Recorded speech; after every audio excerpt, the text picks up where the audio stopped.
ಏನು ಅದಾರಲ್ಲ ನಮ್ಮ ಹಿಂದೂ ಸಮಾಜ, ಇಂಥ ಅಯೋಗ್ಯ ನನ್ನ ಮಕ್ಕಳನ್ನ ಇನ್ನು ಎಂದೂ ನಂಬಾರ್ದು ಜನ.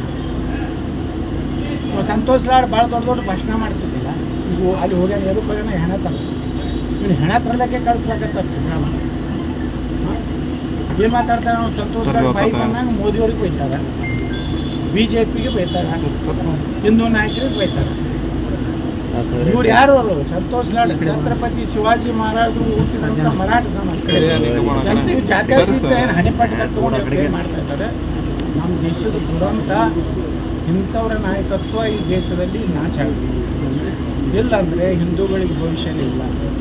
ಯಾವ ಹಿಂದೂ ಪರವಾಗಿ ಗಟ್ಟಿಯಾಗಿ ನಾಯಕ ಆಗ್ತಾನೆ ಅವನಿಗೆ ಹಣ ಮಾಡಬೇಕು ಆಸೆ ಬಿದ್ದರೆ, ಶಿವಮೊಗ್ಗ ಏರ್ಪೋರ್ಟ್ ಯಾರಿಗೆ ಕಾಂಟ್ರಾಕ್ಟ್ ಕೊಟ್ರಿ? ಭಾಳ ದೊಡ್ಡ ಭಾಷಣ ಮಾಡ್ತಾರೆ ಮಕ್ಕಳು.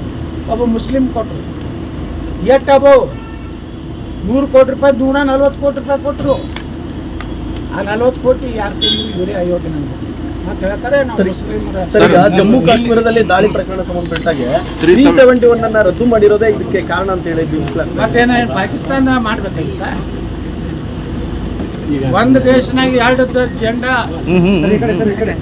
ಭಾರತ ಧ್ವಜ ಒಂದು ಬೇರೆ, ಕಾಶ್ಮೀರದ ಒಂದು ಧ್ವಜ ಬೇರೆ.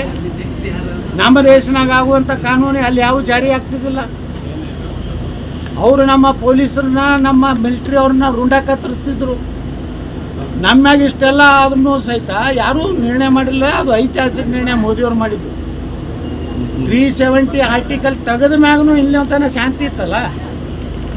ಈಗ ಕೇಳ್ತಾ ಇದೆ ಅಂದರೆ ಹತಾಶೆ ಆಗ್ಯಾರ. ಕೊನೆಯದು ಪಾಕಿಸ್ತಾನಕ್ಕೆ ಏನಾಗಿದೆ, ಇನ್ನು ನಮ್ಮ ಭವಿಷ್ಯ ಇಲ್ಲ ಕಾಶ್ಮೀರನಾಗ. ಯಾಕಂದ್ರೆ ಡೆವಲಪ್ಮೆಂಟ್ ಸಿಕ್ಕಾಪಟ್ಟೆ ಮಾಡಿದ್ರು ಮೋದಿಯವರು.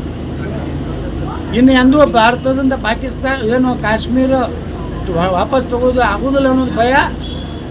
ಇನ್ನು ಕೆಲವೇ ದಿವಸಗಳಲ್ಲಿ ಬಲೂಚಿಸ್ತಾನ ಸಹಿತ ಭಾರತದ ಭಾಗ ಆಗ್ತದೆ.